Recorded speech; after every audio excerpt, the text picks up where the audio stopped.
मैंने एक video upload किया था फ्रूट जूसेस के ऊपर। इस वीडियो में मैंने पैकेज्ड फ्रूट जूसेस की असलियत बताई थी, क्या उनका इतिहास रहा है, कैसे उन्हें बनाया जाता है और आपकी हेल्थ पर उनका क्या इम्पैक्ट पड़ता है। लेकिन क्या हंगामा मचा था इस वीडियो पर उस वक्त, अगर आपको याद हो तो कितने ही न्यूज आर्टिकल्स में छपा था। मेरे ऊपर कोर्ट केस किया गया और इस वीडियो को यूट्यूब से हटाया गया। ये मेरे लिए बड़ी चौंकाने वाली बात थी कि ऐसे हेल्पफुल वीडियो को लेकर भी कोई कंपनी कोर्ट चली गई। यहाँ अगर कोई और यूट्यूबर होता तो शायद इस चीज को इग्नोर करके जाने देता, आखिर एक ही वीडियो की तो बात थी।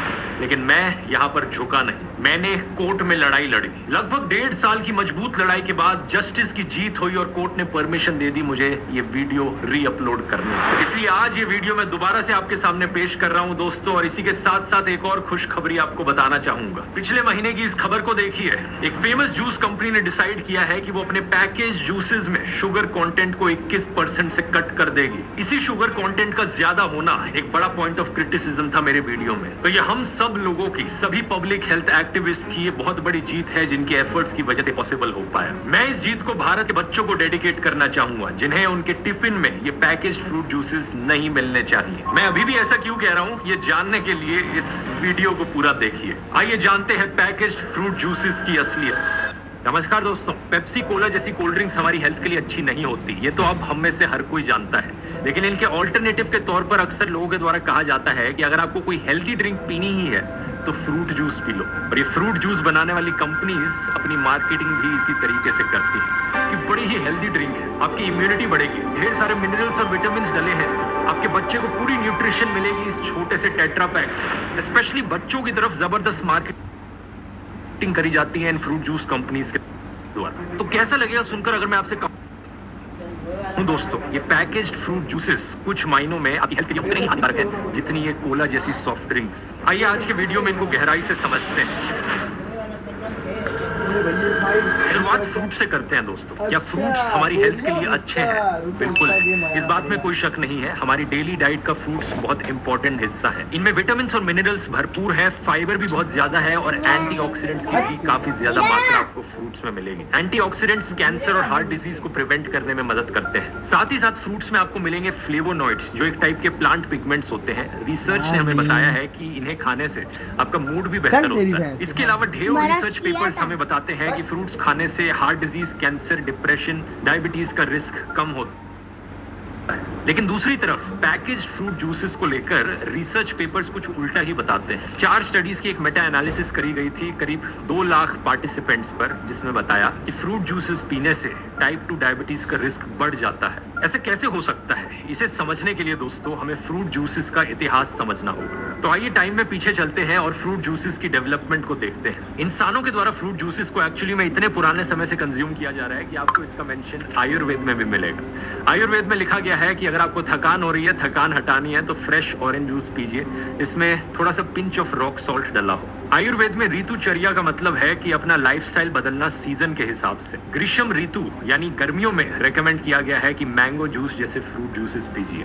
सिमिलर फ्रूट जूसेस के मेंशन आपको बाइबल की ओल्ड टेस्टामेंट में भी मिल जाएंगे। अंगूर का जूस यानी ग्रेप जूस को अगर ज्यादा देर तक रखा जाए तो वो फर्मेंट हो जाता है और वाइन में बदल जाता है। ओल्ड टेस्टामेंट में हमें दोनों वाइन और ग्रेप जूस के बारे में सेपरेटली सुनने को मिलता है। चैप्टर 6 वर्स 2 और 3 भगवान प्रॉफिट मोसेस को कहते हैं, अगर प्रॉफिट इजराइल की ट्राइब्स में से कोई आदमी या औरत एक नेज़िराइट वो लेना चाहता है, यानी कुछ समय तक खुद को भगवान को डेडिकेट कर देना चाहता है, तो उसे वाइन नहीं पीनी चाहिए। इनफैक्ट कोई भी फर्मेंटेड ड्रिंक नहीं पीनी चाहिए। वाइन से बना हुआ विनेगर बंद, ग्रेप्स का जूस बंद और ग्रेप्स और किशमिश भी नहीं खाने चाहिए। वाइन, विनेगर और अंगूर का जूस, इन तीनों चीजों के लिए अलग अलग हिब्रू शब्दों का प्रयोग किया गया है, याइन, शोमेत्स और मिश्रो। जॉर्डन के देश के पास जो डेड सी है, वहां कुछ पुराने एंशिएंट मैन्यूस्क्रिप्ट्स पाए गए थे हिब्रू भाषा में लिखे हुए। डेटिंग करी इनकी तो पता चला ये 150 BC में लिखे गए थे और इनमें अनार के जूस का मेंशन किया हुआ है। इंटरेस्टिंग चीज ये है दोस्तों कि फ्रूट जूस का इतिहास आइसक्रीम के इतिहास से काफी मिलता जुलता है। कई आर्कियोलॉजिकल एविडेंस हमें मिला है कि चाइना, ईरान, रोम, ग्रीस, इजिप्ट के लोग पुराने जमानों में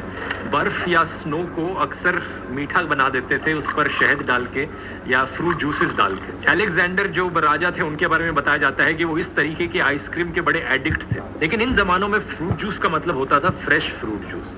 अब अगर हम टाइम में फास्ट फॉरवर्ड करें तो 1750 के अराउंड हमें पहला केस देखने को मिलता है जहां पर फ्रूट जूस को प्रिजर्व किया जाने लगा। इस जमाने में दोस्तों जो इंग्लिश सेलर्स होते थे, जो जहाजों पर निकलते थे अपनी लंबी वॉयजेस करने के लिए, उन सेलर्स में पाया गया था कि स्कर्वी नाम की एक बीमारी बड़ी कॉमन होती थी। स्कर्वी एक्चुअली में विटामिन सी की डेफिशिएंसी की वजह से होता है। विटामिन सी का आविष्कार होने में अभी भी 180 साल बाकी थे, लेकिन डॉक्टर जेम्स लिंड के एक्सपेरिमेंट्स ने पता लगाया कि ये जो स्कर्वी की बीमारी है, इससे बचा जा सकता है संतरे और नींबू खाकर। तो इंग्लैंड की जो रॉयल नेवी थी, उन्होंने मैंडेटरी किया कि जो सेलर्स जहाज में जा रहे हैं उन्हें लाइम जूस और लेमन जूस दिया जाए। लेकिन प्रॉब्लम ये थी कि इस जूस को प्रिजर्व करके कैसे रखा जाए, ये खराब हो जाएगा ये महीनों लंबे सफर में। किसी ने नोटिस किया कि इस फ्रूट जूस को प्रिजर्व किया जा सकता है अगर इसमें रम, पानी और चीनी मिला दी जाए तो। और ये जो कॉम्बिनेशन है दोस्तों, फ्रूट जूस, रम, पानी और चीनी का, एक पॉपुलर कॉकटेल है जो कि आज के दिन भी आपको पीने को मिलेगी, जिसका नाम है डाइकिरी।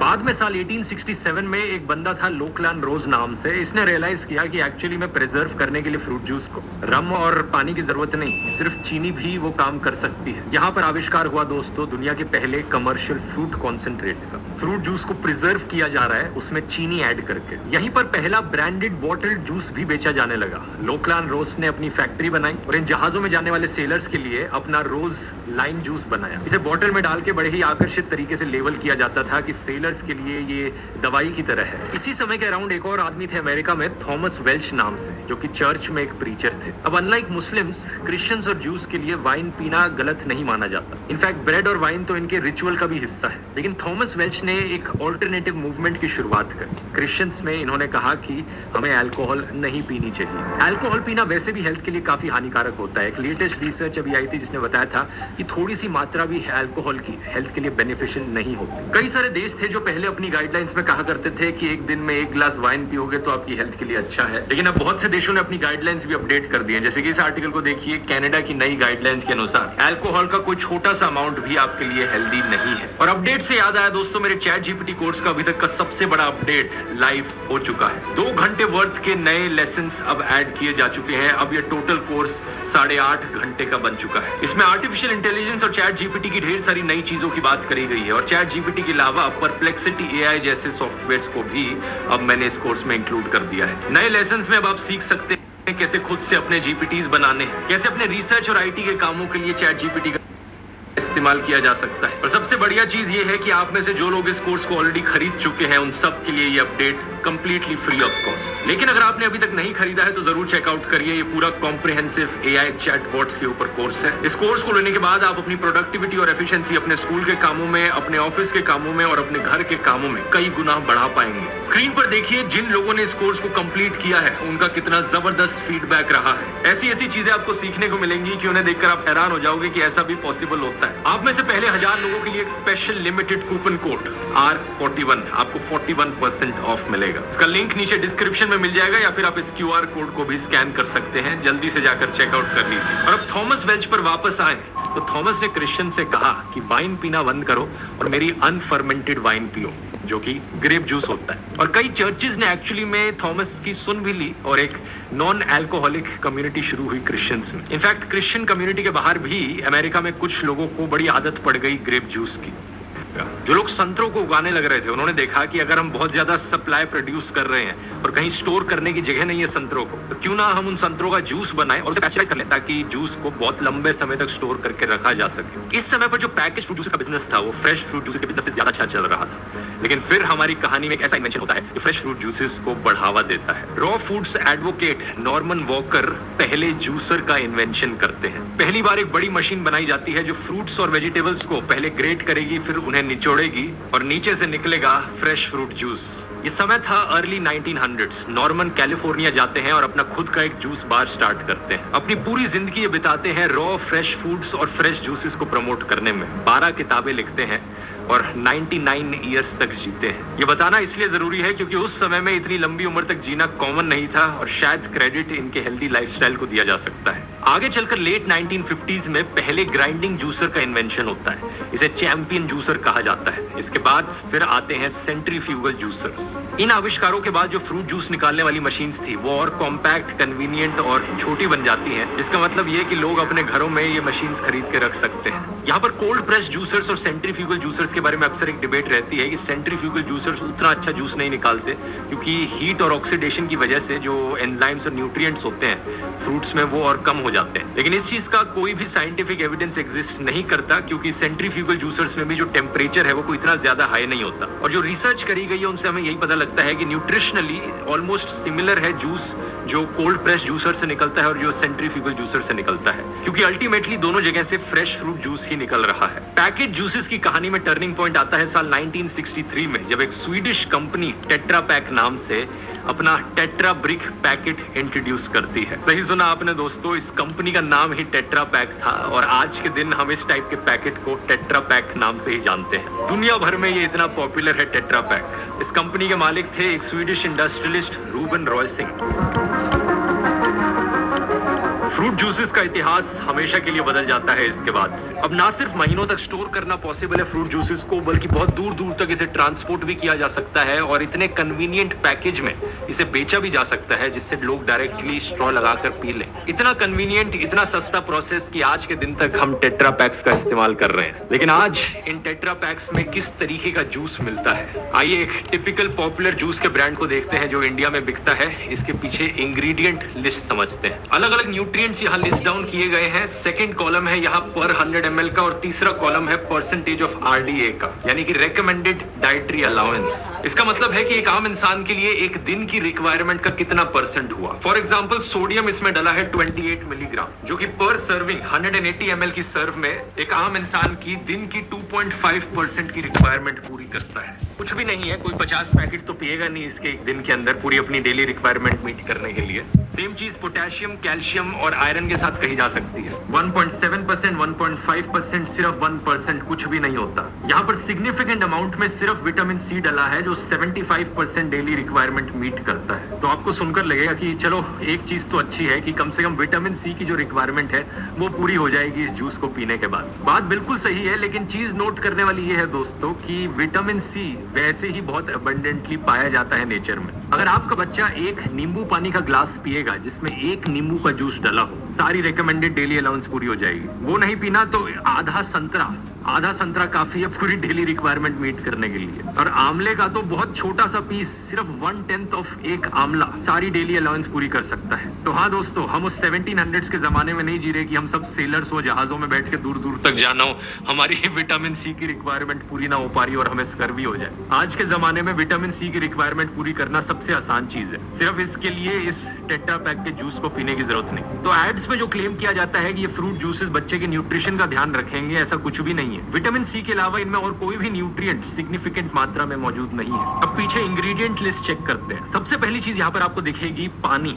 वाटर, और इसके बाद लिखा गया है कॉन्सेंट्रेटेड फ्रूट जूस करीब 10%। भाई ये क्या जुमला हुआ? जूस जो है वो सिर्फ 10% है और बाकी क्या पानी है? ये कैसे हो सकता है? इसके लिए समझना पड़ेगा दोस्तों एक कॉन्सेंट्रेटेड फ्रूट जूस क्या होता है। इसे फ्रूट जूस कॉन्सेंट्रेट भी कहा जाता है और ये एक्चुअली में दोस्तों वो लिक्विड है जो जूस से निकलता है जब आप जूस से पानी निकाल दो। फ्रूट जूस कॉन्सेंट्रेट बनाने के लिए अक्सर क्या किया जाता है इन कंपनियों के द्वारा, जो फ्रेश फ्रूट जूस होता है उसको ये गर्म कर देते हैं, पानी सारा इवेपोरेट होकर निकल जाता है और जो बचता है वो और कॉन्सेंट्रेटेड फॉर्म होता है जूस का। ये लिक्विड ज्यादा गाढ़ा होता है और सिरप की तरह होता है। ये इकलौता तरीका नहीं है कॉन्सेंट्रेट बनाने का। आज के जमाने में कई तरीके हैं इसके, कुछ में इवेपोरेशन करी जाती है, कुछ में पैस्चराइजेशन करी जाती है फ्रूट जूस की, और कुछ में सिर्फ फिल्टरिंग करी जाती है। लेकिन एंड रिजल्ट ऐसा ही दिखता है फ्रूट जूस कॉन्सेंट्रेट, बहुत गाढ़ा और एक सिरप की तरह लिक्विड। डिपेंडिंग अपॉन कौन से तरीके का इस्तेमाल किया जा रहा है इस कॉन्सेंट्रेट को बनाने के लिए, अक्सर इस कॉन्सेंट्रेट का जो फ्लेवर होता है वो भी कम हो जाता है। टेस्ट में इसका फ्लेवर उतना फ्रूटी नहीं लगता। तो ये कंपनीज क्या करती हैं, आर्टिफिशियल फ्लेवर्स डालती हैं ताकि इसका टेस्ट